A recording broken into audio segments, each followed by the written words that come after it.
Been trying to remove the whatever that is, which has the appearance of,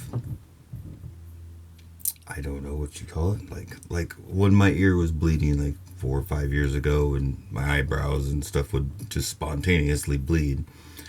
There was tiny little lumps that seemed to migrate from down my spine along, cartilage kind of, and it seemed to get to my earlobe or my eyebrows, or mainly for first when I first was having issues years ago with this. It was like little tiny grains of sand. This is where when I could feel them, they would be like from here somewhere around the back of my neck, and I could feel them as they moved. Not quickly. It took a few days, but these tiny little lumps would just kind of move towards my ear, and then once they got to my ear, that's when my ear would the skin would just split open, and it felt like piranhas were chewing on it for a good month or two before you could even have it, before you could see it was having any problems. My ear looked just fine, but it hurt continuously, like piranhas were chewing it off, literally nonstop. It was insane. Anyway, what was it saying? Yeah. So it's still there. It better not be a bug. I will murder you. Okay. It's still the same thing. This what this is. This was what the line was that went together from the zigzag stripe I had for a while there, kind of resulting down in this. I think this is the outward expression of it's the fungus or whatever, getting weaker, because I'm still having all kinds of Morgellons madness issues, but they're getting less severe, and I guess that either I'm getting healthier or it's just getting less severe, or a combination of both. I don't know. But heat seems to be the way to go.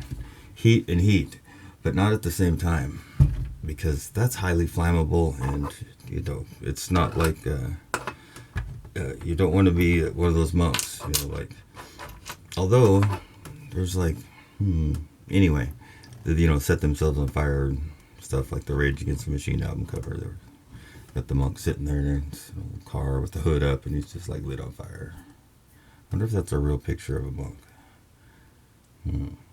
Okay, anyway, I'm stoned, but that's okay, because I know what I'm doing.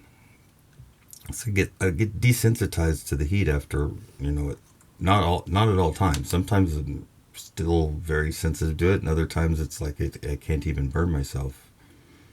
I mean, I haven't burnt myself once, but other than when I accidentally touched the metal part of the lighter to me after it was hot, that would burn that motherfucker. Anyway, okay, so back of my head is the medulla oblongata is where it seems to be headquartered, which is what the, let me get it straight here, take this thing off too, what the is referred to as the mouth of God in one of the old worlds.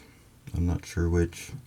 I want to say India, but I'm not completely sure about that. It could be some other place, but nevertheless, the mouth of God, or the throat of God, must be India. That's the medulla oblongata. That's where your brain stem and your cranial nerves or whatever meet with your spine, your spinal column, where their nerves, it all meets right there, and that's an energy point that's quite close to the surface there. I guess it would be a way of thinking about it. This is my understanding of energies and fields and how they move, meridians move in the body. But that's a big one right there. Like solar plexus, of course, and the genitalia, of course, and the crown of the head is like a lot more energetic than anybody realizes. It's just crazy. I think something to do with blocking the crown energy by the metal poisoning campaign that's been carried out against humanity for possibly hundreds and hundreds of years at least, if not longer. it's, you know, not just fluoride in the water. It's not just some mercury in the soda pop. It's not just fluoride in McDonald's fries or something like that, right? It's not just, you know, this, that, the other. It's all of the things combined slowly. It's kind of like you wouldn't move into a house that had radon gas, you know, known that it had radon gas, like heavy radon gas emissions, because, you know, that's a known thing. Oh yeah, you live there, you might feel fine for, you know, a while, but you're going to get sick and die from the radon gas fairly quickly. You know, not in like a year, but in a couple years, you'll have all kinds of problems, right? That's my understanding of like a radon gas or something, some sort of gas that's coming up in, you know, out of foundations or whatever in houses. So we don't, you know, find those houses for cheap and then move in there. It's going to be just fine because it's going to be 10 years before I get sick. But nobody looks up apparently and connects you don't have to connect the dots. The dots are being connected by the stripes in the sky. Here we go. Okay. Anyway, I'm going to get busy here. Enough talk. Time to burn. Wonder if that's here. Okay, good. Okay, anyway. It's going to be right in here. It's kind of like a sallow, I don't know, area.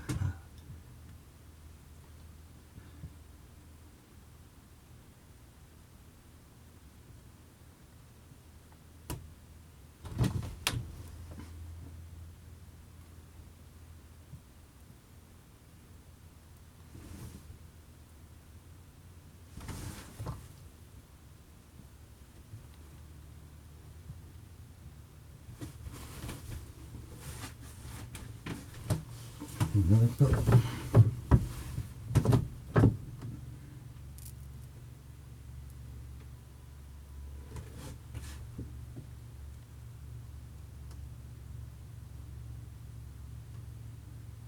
There seems to be an excess amount of whatever is vaporizing the hairs or the fibers or the oil, I don't know.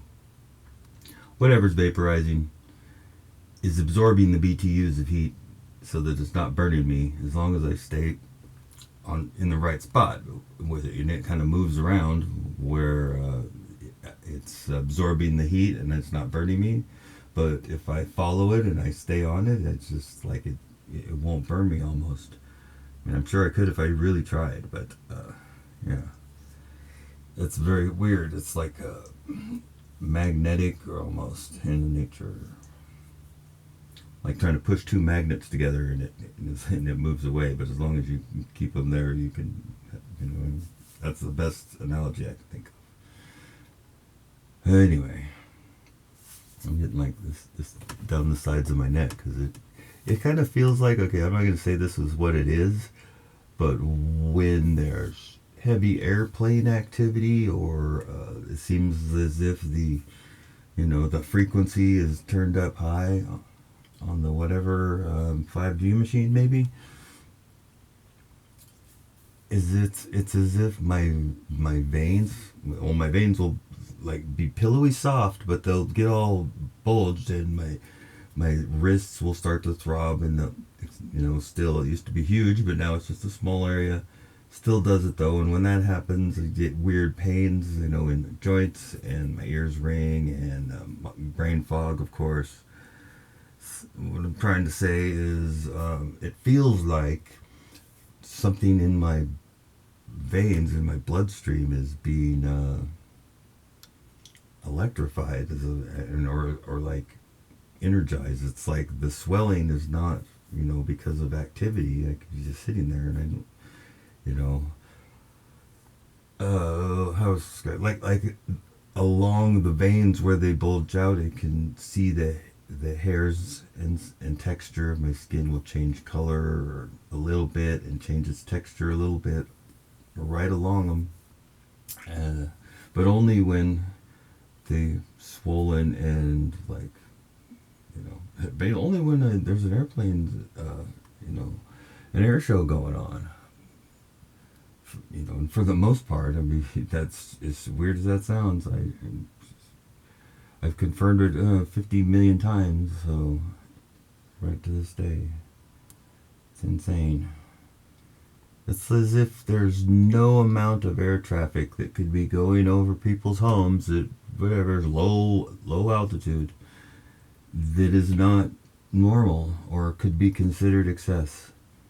Like how many jetliners would have to like cruise over your neighborhood that's not right next to an airport or anything, or known to be directly in the flight path of their main runway. But even if you're in a fairly busy airport, right? How many flights of passenger flights going to here and there around the world or wherever should be considered a normal amount for any given day or season. I'm sure it would go up in the summer and down in the winter, but I don't know, not necessarily. Just Christmas and Thanksgiving. Anyway, how many air flights over homes in residential areas at low altitude could be considered unusual? Would raise a suspicion of anybody. The average Joe or Judy, the average Judy. Like, what about the scheduling of, or the level of activity of flights, right? Like, say there were private pilots in small propeller planes, by the amount of activity, there must be more than one, several, and they are just kind of flying around town over pretty low altitude, saying, "Hey, look at me!" I don't know what they're doing. But, though there's a whole bunch of them for a day, 2 days, or even a week or more at a time. Sometimes, basically off and on all day and all night. Just flying around over neighborhoods, doing lazy circles, in loud propeller planes. And oftentimes with flashing strobe lights on them, and or just a red light. Or I've seen small planes like that spraying in the moonlight before. You could clearly see liquid coming off the tail of the plane, a little bitty one, like a 2-seater plane with a propeller, spraying the neighborhood at like 1,000 feet. Don't think it ain't happening.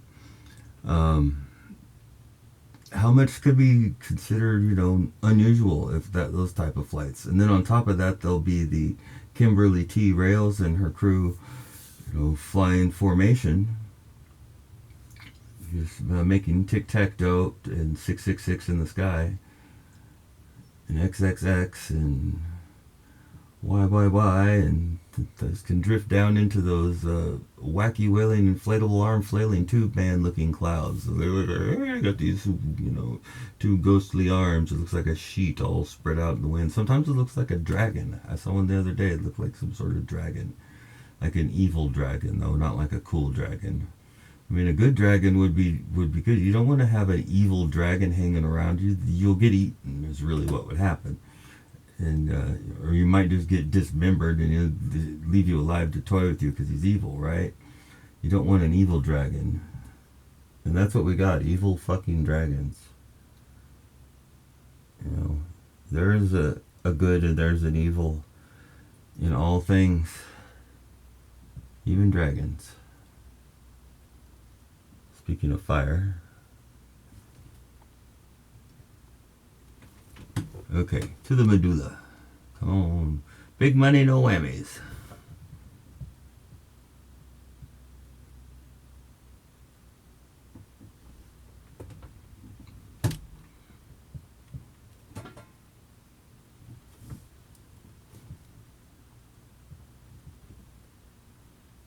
It seems to have a need to burn off whatever the fiber or hair is that's being vaporized.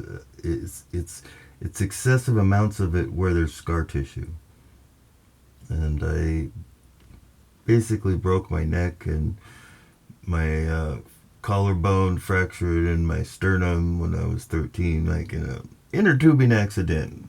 So if you ever go to Alaska and you go inner tubing, you should remember that Alaska snow is a lot faster than Washington snow.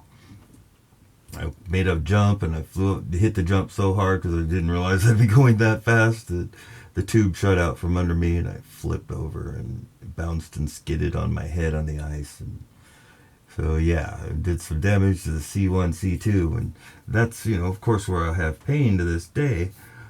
But it also seems to be one of the focal points of where this crap is, present to be vaporized. And it's also one of the areas that was hypersensitive to the heat, whereas other areas are not quite so much. But anyway, I hope this is not completely boring. Like, I haven't seen much smoke, but yeah, that's okay. It's not all about the smoke. Actually, under my arms, I have to do on a regular basis too. It takes all the lumpiness. It seems to be doing a good job of getting rid of this, because this hasn't been this good in years. Before you could see anything here, it just looked like the skin was kind of puffy, or like I had a little bit of fat. It looked like a fat layer of a little bit, like, if you are kind of a little bit chunky or something. Not that I would leave it look chunky, but it was just like you would have thought that it was, just skin or a little bit of fat or whatever, but it was swollen with this stuff infected underneath. And I've seen this condition on so many people. There's a gal that works at the AM/PM. I don't know her name even, but whenever I go in and I see her there, I almost want to cry, because she's like, this is like all up her face, and like, how can I say, well, hey, get yourself a candle maybe, and kind of sizzle that area that's probably quite painful already, and it will help it. Because she's dealing with what was on my ear. If you go back to the Commando solo days of my videos, there's a few of them. I wasn't making a whole lot of them then, because I was so messed up I could hardly make videos. And if I didn't know that this would help at that time either, there just wasn't anything. That's when I was like, what the hell do I do? And this is how it resulted in the mud baths and the earth grounding and the heat. And those seem to be the big four. Right now, I'm doing a hydrogen peroxide food grade little regiment as often as I can too. I think that is helping a lot with my energy, at least, and my focus. It seems to make a difference. This one's going like from here to here. Oh.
So the whole surface area where it seemed swollen had this, whatever this is, infection underneath, and you couldn't see it. Same thing on my head. I think that,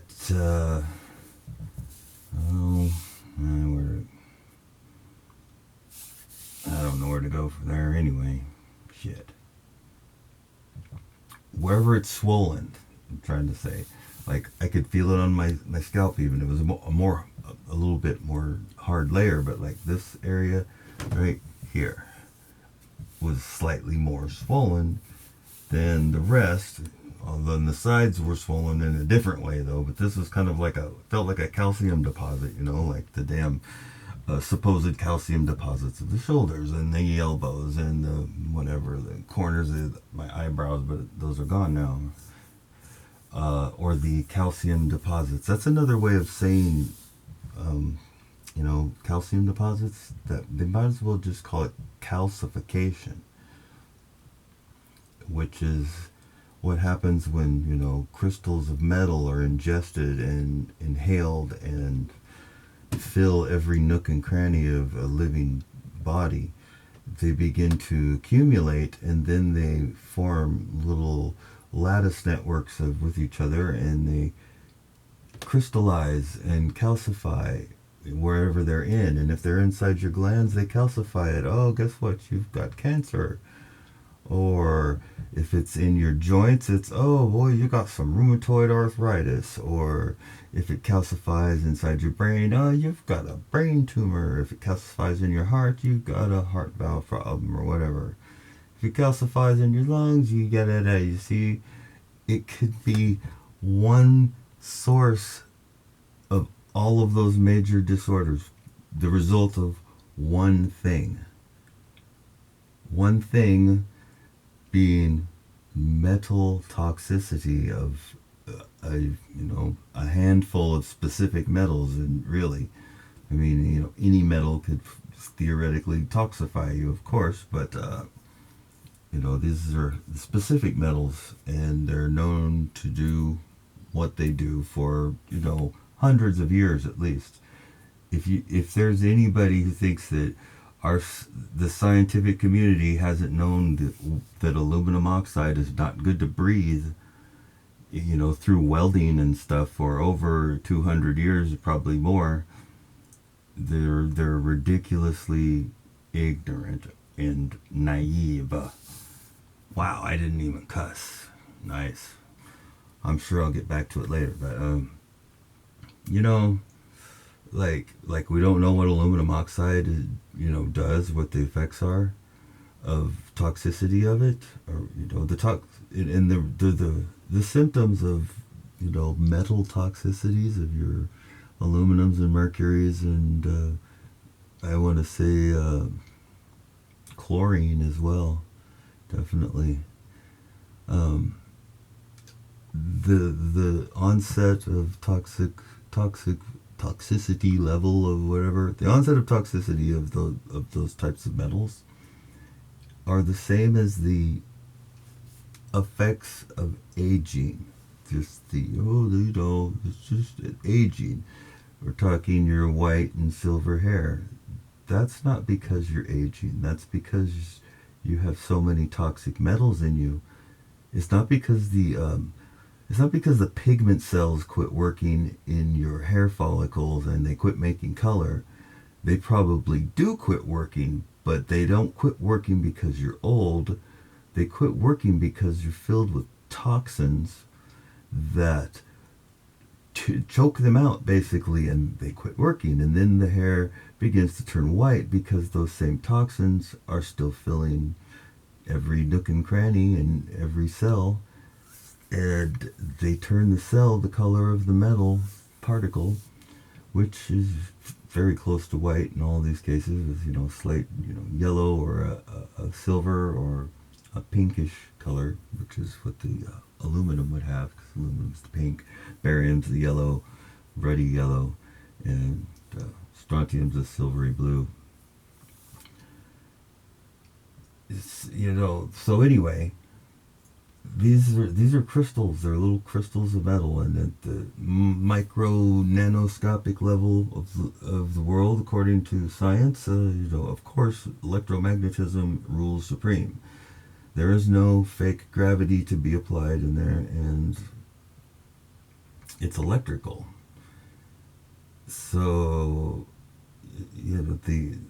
I don't know why this, I know probably people who might listen to this would get what I'm talking about, that there's a connection between, our brain waves and electricity and putting, toxic conductive metals in our body while we walk around in a microwave field is probably not a good idea. I mean, I, I try to talk to my mom about stuff like this, and she just like, and she just doesn't. I don't know. She like suddenly she can't think when she's not. She's not daft. She's right sharp on top of lots of other things, but there's a few certain topics that she doesn't grasp why it matters or why it's relevant, or I don't know. I don't know. I'm more just guess I'm just worried a little too much. But I've been dealing with this for years. Like I said, I pretty much figure I died in 2016. But, or at least that was their plan, maybe. But through a lot of different people helping me at different times, as well as just, we push it on, right? What am I going to do? I don't want to be doing this, but this is what's going to make it possible for me to do something, tomorrow. Because to not would be, I'd wake up and I'd be itchy all over my back, possibly, or I would have some in swollen area related to the fungal infection under my skin that I'm, kind of torching off of there and burning off of there. If not for this, if not for the stringent, very strong alcohol that I scrub